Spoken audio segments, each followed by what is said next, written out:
Selamat malam Bu Gita, kami dari kelompok 5 kelas KBT 15 akan menyampaikan hasil presentasi kami mengenai wawancara entrepreneur dalam mengelola bisnis di bidang fintech. Kali ini kami bekerja sama untuk mewawancarai CEO dari Kasir Pintar. Dengan saya sendiri sebagai ketua Akila Ramadhani, kemudian ada Dylan Jason dan Edward David Wijaya dari DKV, kemudian ada Nisa Urrohma dari manajemen bisnis, dan terakhir ada Amadeus Tristan Medina dari studi pembangunan. Next. Baik, jadi sekarang kita coba kenalan dulu nih dengan CEO Kasir Pintar yaitu Pak Didit Septianto. Pak Didit merupakan seorang pengusaha muda asal Probolinggo yang telah memulai karirnya di bidang teknologi sejak mengikuti mata kuliah Technopreneurship. Beliau merupakan mahasiswa jurusan Teknik Informatika di ITS dan lulus pada tahun 2014. Pak Didit melihat ada keresahan, kenapa ya UMKM banyak yang mencatat keuntungannya secara manual. Sehingga permasalahan inilah yang diangkat dalam lomba bisnis dan menghasilkan ide membuat aplikasi berbasis Android yang bernama Smart Kasir, yang kemudian menjadi cikal bakal kesuksesannya. Next. Nah, jadi apa itu Kasir Pintar? Kasir Pintar merupakan startup software as a service atau SaaS yang berfokus pada pemberdayaan usaha kecil menengah atau UKM dengan menyediakan point of sales berbasis mobile yang dirancang untuk menggantikan sistem kasir berbasis desktop sehingga membuat mobilitasnya lebih besar. Next.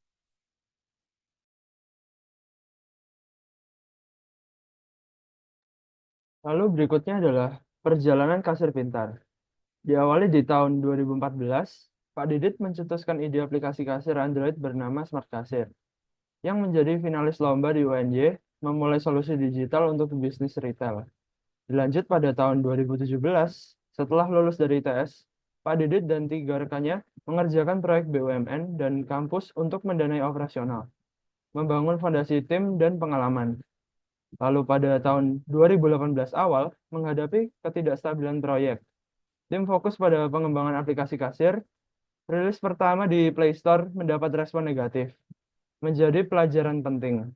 Lalu pada 2018 akhir, dengan dukungan investor, PT Kasir Pintar Internasional didirikan, merekrut tim multidisiplin dan mulai pengembangan aplikasi lebih serius. Lalu pada tahun 2019, berdasarkan masukan pengguna, Kasir Pintar terus berinovasi menjadi solusi kasir digital yang dipercayai banyak bisnis di Indonesia. Lalu untuk sekarang, Kasir Pintar kini dikenal sebagai salah satu aplikasi kasir terkemuka di Indonesia, membantu ribuan bisnis mengelola operasional lebih efisien dan modern. Next. Lalu berikutnya adalah stakeholder Kasir Pintar.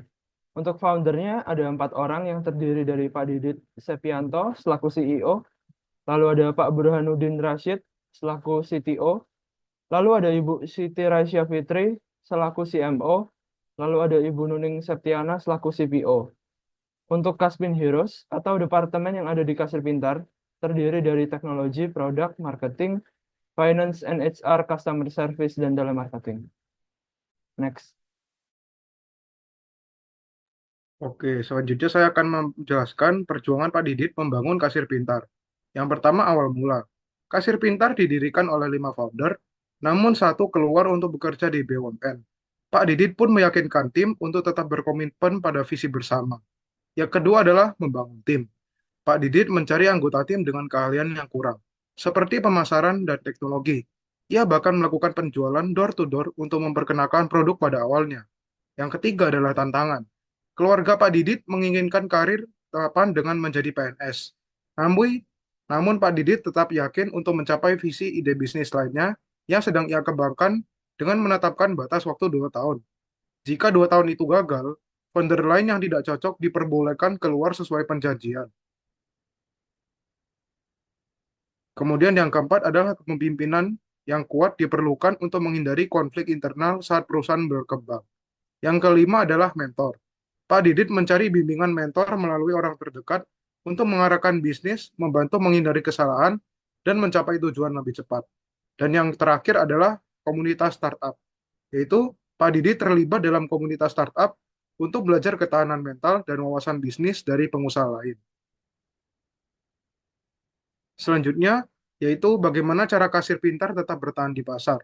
Kasir pintar memiliki komitmen untuk memberikan manfaat nyata bagi masyarakat melalui produk yang mereka ciptakan. Pada awalnya, aplikasi kasir pintar diluncurkan dalam versi freemium, yaitu versi pertama memungkinkan pengguna menikmati fitur dasar secara gratis. Namun, untuk mendukung keberlanjutan bisnis dan kebutuhan para pemilik usaha yang berkembang, mereka kemudian merilis versi berbayar yaitu Kasir Pintar Pro. Versi ini dirancang khusus untuk bisnis yang lebih besar dengan banyak karyawan dan para pengguna tidak keberatan untuk berlangganan karena fitur-fitur yang ditawarkan memang sesuai dengan kebutuhan mereka. Target pengguna premium. Target utama pada saat itu adalah 1.000 pengguna premium dalam 1 tahun. Mereka, upaya ini didukung oleh pendekatan yang fokus pada mendengarkan keluhan dan feedback dari pengguna.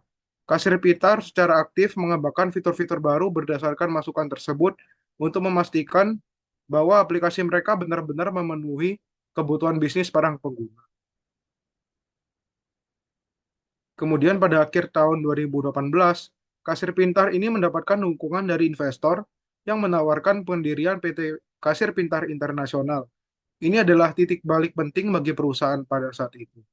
Dan mereka pun berani untuk memberanikan diri, membuka kantor dan memulai proses rekrutmen pegawai dari bidang profesional, dari berbagai bidang, seperti desain, pemasaran, dan developer Android untuk memperkuat tim.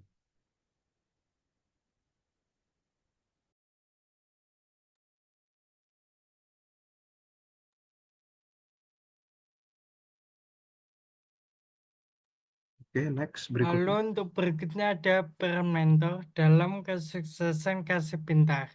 Pertama adalah menemukan mentor yang tepat. Kasir Pintar secara aktif mencari mentor yang berpengalaman di bidang berusaha. Salah satu mentor mereka inspirasi adalah Saudara Burhan yang telah memilih jalur usaha dan berhasil menghadapi berbagai tantangan bisnis. Berikutnya merupakan menjaga relasi.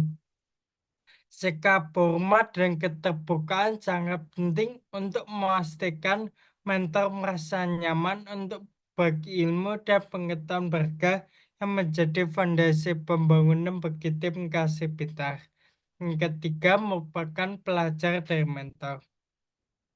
Mentor menekankan bahwa usaha memang menawarkan fleksibilitas, namun setiap individu harus memahami minat dan risiko yang dihadapi. Ini membantu tim Kasir Pintar untuk tetap fokus pada visi mereka sambil berusaha menghadapi tantangan. Lalu yang keempat adalah mengimplementasikan arahan mentor. Berdasarkan arahan mentor, Kasir Pintar mengembangkan aplikasi yang mengedepankan fleksibilitas dan kemampuan beradaptasi. Ini memastikan bahwa solusi yang ditawarkan mampu memenuhi kebutuhan bisnis yang beragam di pasar. Next.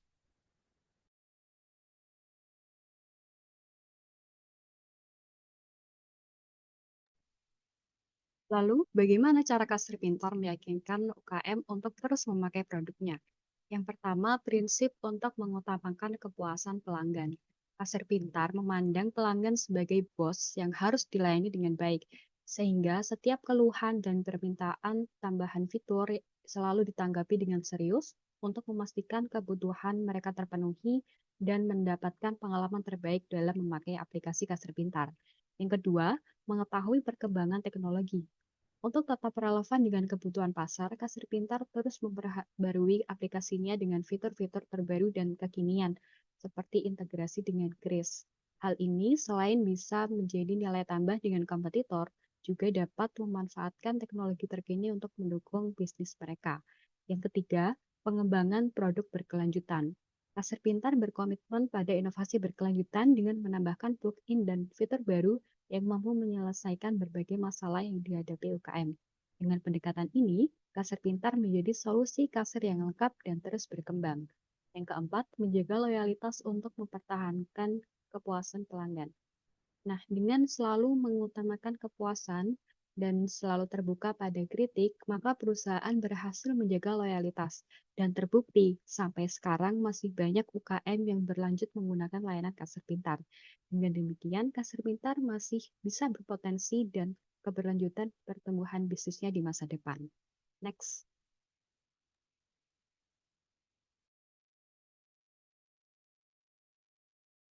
Selanjutnya, Pak Didit juga menjelaskan mengenai manfaat dan tantangan yang dirasakan selama menjadi entrepreneur. Yang pertama adalah perbedaan fleksibilitas. Menjadi wirausahawan memberikan kebebasan waktu yang lebih dibandingkan dengan pekerja kantoran. Pak Didit bisa mengatur jadwal kerja sesuai kebutuhan dan prioritas bisnisnya. Kemudian adalah tantangan yang dihadapi. Dunia wirausaha menuntut mental yang kuat, keberanian untuk mengambil risiko, serta kemampuan untuk selalu responsif terhadap kebutuhan pelanggan. Ini adalah ujian yang harus dihadapi untuk menjaga bisnis tetap berkembang. Yang ketiga adalah manfaat yang dia rasakan. Kepuasan terbesar menurut Pak Didit adalah ketika produk yang dikembangkan dapat membantu bisnis lain tumbuh dan berkembang. Hal ini menjadi motivasi bagi Pak Didit untuk terus berinovasi dan menciptakan solusi yang bermanfaat. Dan yang keempat, ada perbedaan prioritas. Bagi wirausahawan, pelanggan adalah raja. Masukan dan kebutuhan mereka jadi dasar utama dalam pengembangan produk. Ini penting untuk menjaga relevansi dan kepercayaan terhadap bisnis yang sedang dijalankan. Next. Dan yang terakhir, Pak Didit juga menyampaikan pesan untuk mereka yang sedang membangun dan menjalankan bisnis. Yang pertama, percaya pada ide.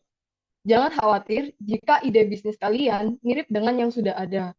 Setiap bisnis itu punya pasar dan keunikannya sendiri. Jadi, fokuslah pada keunggulan dan ciri khas yang membedakan bisnis kalian dari yang lain. Kedua, jangan terpengaruh kritik. Kritik dan keraguan adalah hal yang biasa. Tetaplah yakin pada ide dan visi kalian. Buktikan juga manfaat bisnis kalian dengan kerja keras dan dedikasi. Ketekunan itu akan menunjukkan hasil yang nyata. Yang ketiga, ada fokus dan niat yang kuat. Niat yang kuat dan fokus pada tujuan adalah kunci keberhasilan. Meskipun ada yang meragukan, tetaplah pada jalur kalian. Orang-orang akan selalu melihat hasil positif ketika kita konsisten dan terus maju. Yang keempat, ada menghadapi tantangan bisnis. Pak Didit mengatakan bahwa statistik itu menunjukkan 90% bisnis baru gagal. Jadilah bagian dari 10% yang sukses dengan belajar dari kegagalan. Kegagalan adalah pelajaran berharga yang akan membantu kalian tumbuh dan berkembang. Dan yang terakhir, Pak Didit mengatakan untuk manfaatkan waktu kita dengan bijak. Jadi selama kita masih kuliah, ini adalah waktu yang tepat untuk bereksperimen dengan ide-ide bisnis. Jangan takut mencoba dan gagal. Proses ini akan memberi kalian pengalaman dan pembelajaran yang tak ternilai. Next. Dan di slide ini, kami memberikan hasil dokumentasi wawancara bersama Pak Didit langsung selaku CEO Kasir Pintar yang kami laksanakan pada hari Rabu, tanggal 18 September 2024, pukul 3 sore kemarin. Next. Dan sekian hasil dari presentasi kami. Kurang lebihnya mohon maaf. Terima kasih untuk Bu Gita telah meluangkan waktunya untuk menonton video kami. Wassalamualaikum warahmatullahi wabarakatuh.